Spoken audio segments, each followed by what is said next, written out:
ప్రజాప్రభుత్వం ఏర్పడ్డ తర్వాత వాస్తవానికి ఏదైతే మాన్సూన్ సెషన్స్ ముందు ప్రజలు పడుతున్న ఇబ్బందుల పైన ఏదైతే కార్పొరేటర్ని ఏదైతే కౌన్సిల్లో సమావేశాన్ని ఏర్పాటు చేసి సమస్యలు తెలుసుకుని ఆ సమస్యలపైన చర్చ జరిపి రాజకీయాలు కాదు ప్రజల సంక్షేమమే ముఖ్యమో డెవలప్మెంటే ముఖ్యమో.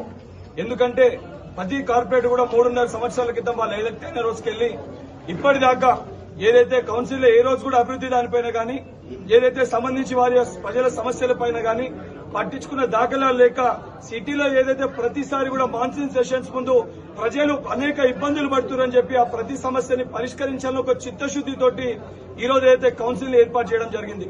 ఏదైతే డెవలప్మెంట్ అంశం పైన సమస్యలపైన మాట్లాడమన్నప్పుడు ఏ రోజు కూడా బీఆర్ఎస్ పార్టీకి సంబంధించిన ఎక్స్ ఆఫీషియోలు ఏ రోజు కూడా సభలో వాళ్ళు కనబడలేదు.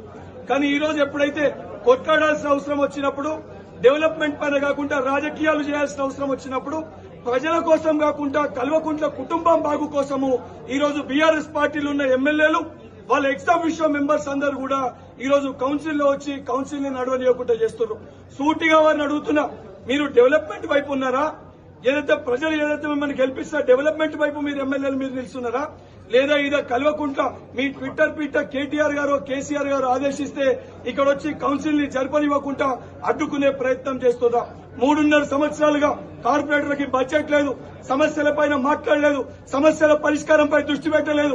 ఈ రోజు ఏదైతే జీహెచ్ఎంసీలో అనేక సమస్యలు ఉన్నాయి, ఈ సమస్యలన్నింటినీ పరిష్కరించాలని చెప్పి గౌరవ మా ముఖ్యమంత్రి గారు తప్పనిసరిగా ప్రతి కార్పొరేటర్ కూడా ప్రతి చోట కూడా ప్రతి సమస్యని తీర్చాలని ఒక ఆలోచనతో ఉంటే వారి జీర్ణించుకోలేక అది తట్టుకోలేక ప్రజల సమస్యలు పరిష్కారం కావద్దని ఒక ఆలోచనతోటి ఉద్దేశపూర్వకంగా ఈ రోజు బీఆర్ఎస్ పార్టీ బీజేపీ పార్టీ ఇద్దరు కూడా ఏదైతే సంబంధించి కౌన్సిల్ ని అడ్డుకునే ప్రయత్నం చేశారు.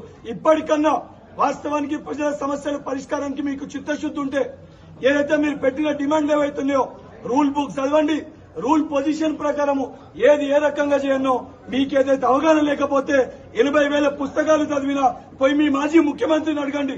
ఆ రూల్ బుక్ పుస్తకాల ప్రకారము ఏదైతే రూల్ ఉందో దాని ప్రకారంగా వచ్చి మాట్లాడాలి తప్ప ఈ రోజు ఏదైతే కౌన్సిల్ ఒక దేవాలయం లెక్క భావిస్తారు.